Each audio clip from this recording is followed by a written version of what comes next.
दिल्ली की जनता को जब सबसे ज़्यादा दिल्ली के मुख्यमंत्री की ज़रूरत थी, ये उस समय असीम शांति तलाश रहे थे।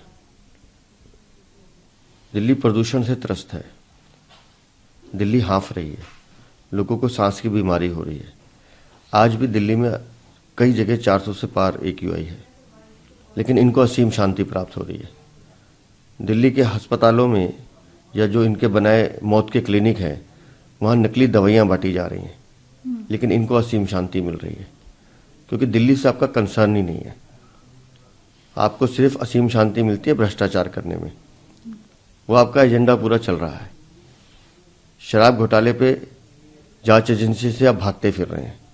एक बार आपने चुनाव प्रचार का बहाना बनाया, दूसरी बार असीम शांति का बहाना बनाया, तीसरी बार क्या करेंगे? लेकिन दिल्ली की जनता को उनके हाल पर भगवान भरोसे छोड़कर आप असीम शांति की तलाश कीजिए। तो अगर दिल्ली के मुख्यमंत्री को दिल्ली की चिंता होती तो दिल्ली की जनता के साथ खड़े होते।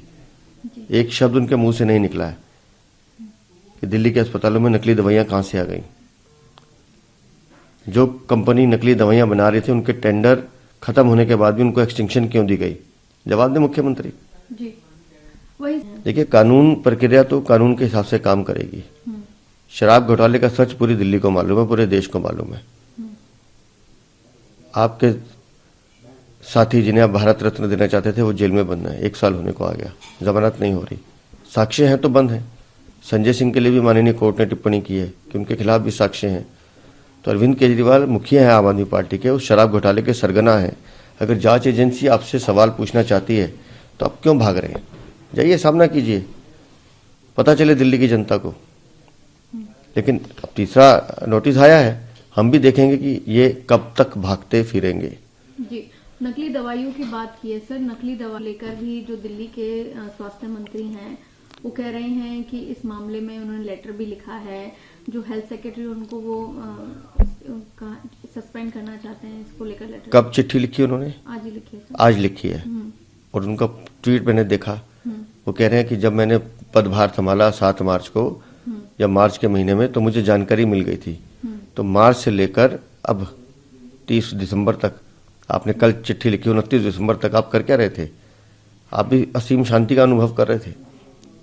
बहुत बड़ा भ्रष्टाचार है दिल्ली के सरकारी अस्पतालों में। हर खरीद फरोख्त के पीछे कमीशन है। और मुझे तो आपत्ति ये है कि दवाइयाँ एक ऐसी चीज़ है जो आदमी उम्मीद से अस्पताल में आता है ठीक होने के लिए, लेकिन आप दवाइयाँ भी नकली दोगे। आपके जितने सरकारी हॉस्पिटल है उसमें से 62 ऑपरेशन थिएटर बंद पड़े हैं, काम नहीं कर रहे हैं, इसलिए कि आपके पास डॉक्टर्स नहीं है, आपके पास टेक्नीशियन नहीं है, आपके पास स्टाफ नहीं है, आपने लगाया नहीं है। तो किसकी कमजोरी है? इसमें भी अधिकारियों को दोषी ठहराएंगे। दिल्ली के मुख्यमंत्री या दिल्ली के मंत्री, इन्होंने एक चलन बना लिया है कि जिस चीज में जिसका नाम आ जाए तो दोष अधिकारियों पर डाल दीजिए, लेकिन जब तक नाम नहीं आए तब तक उन अधिकारियों से सेवा मेवा लेते रहिए। ये इनका प्रचलन हो गया है। ठीक है। समस्या भी आपने बताई, आज दिल्ली बीजेपी ने भी इसको लेकर प्रदर्शन किया, क्या कहेंगे? देखिए, प्रदूषण की समस्या दिल्ली के लिए बहुत गंभीर है। जब तक पंजाब में सरकार नहीं थी, अरविंद केजरीवाल बोलते थे, अब नहीं बोलते। लेकिन आज तो पराली भी नहीं जल रही, तो पोल्यूशन क्यों है बताएं? दिल्ली में डस्ट पोल्यूशन है, वाहन जो सड़क पर दौड़ रहे हैं उनका पोल्यूशन है।